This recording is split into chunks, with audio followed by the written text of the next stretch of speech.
Are you sitting comfortably? No? Never mind, we'll begin anyway. A long time ago, in a far distant land known as the Black Country, there lived a young man called Simple Jeff. Simple Jeff's family were very poor indeed, and if he didn't get a proper job soon, he would never be able to sustain little Laura's coke habit. Now look, our Jeff, said Simple Jeff's mum. I need you to take your granddad's war medals down to cash converters, so we'll have some money for next week's grocery shop. All right, said Simple Jeff. Now I don't want you to go and do anything daft, said Jeff's mum, like swapping them for that Gibson gold top you've had your eye on. No, ma'am, said Simple Jeff. I'll go straight there and come straight back. Good lad, she replied, but she had her doubts. On the way to cash converters, Simple Jeff met his old friend, Honest Roy. What have you got there, Jeff lad? asked Honest Roy. It's me granddad's war medals, answered Simple Jeff. I'm taking them to cash converters to get some money for next week's groceries. Oh, you don't want to do that, said Honest Roy. Why not? inquired Simple Jeff. Well, pondered Roy, what will you do the week after next? I mean, you'll have eaten all the groceries, and you won't have any more medals to trade in. This made perfect sense to Simple Jeff's muddied mind, and that confused him. What should I do then? asked Jeff. Honest Roy eyed Simple Jeff knowingly. I might be able to help you out there, he said. How? inquired the ever more confused Jeff. Roy looked Jeff straight in the Ray-Bans. As a favour to you, Jeff, 'cause I like you, I'll swap your medals for these 5 magic cords. That way you can write hit records and have groceries in your cupboard every week. Jeff considered this very carefully for a moment. It made sense. It could work. It would work. And thus the deal was struck, and Simple Jeff skipped home very pleased with himself. Strangely enough, Honest Roy was never seen again. Jeff burst through the front door. Ma'am, ma'am, he shouted excitedly. What's all the fuss about, our Jeff? asked Jeff's mum. I've done really well, explained Jeff.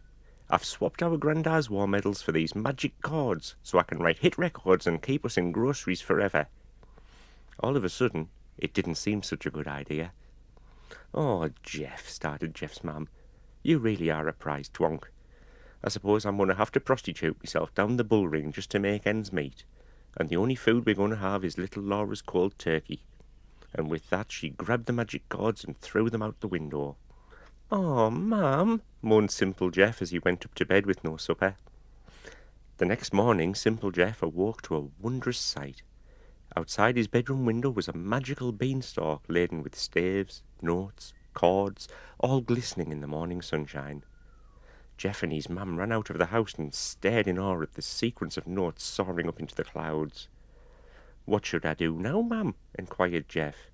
Jeff's mum puzzled a while and then answered, Climb up it, you daft bugger, and see what's up there. So Simple Jeff climbed and climbed, upwards and upwards, on and on, until finally he was above the clouds, and on a road to a huge castle in the distance. Arriving at the castle door, Simple Jeff suddenly realized that this was the home of a giant. This was quite an astute observation for Simple Jeff, but the fact that he couldn't reach the door handle helped him reach this conclusion. He clambered in through the giant cat flap and crossed the hall to a small for a giant, office. Wow, gasped Simple Jeff. This isn't the home of the BFG. It's the home of the Sony BMG. And then he saw it, the holy grail of songwriting, the book of hit record writing.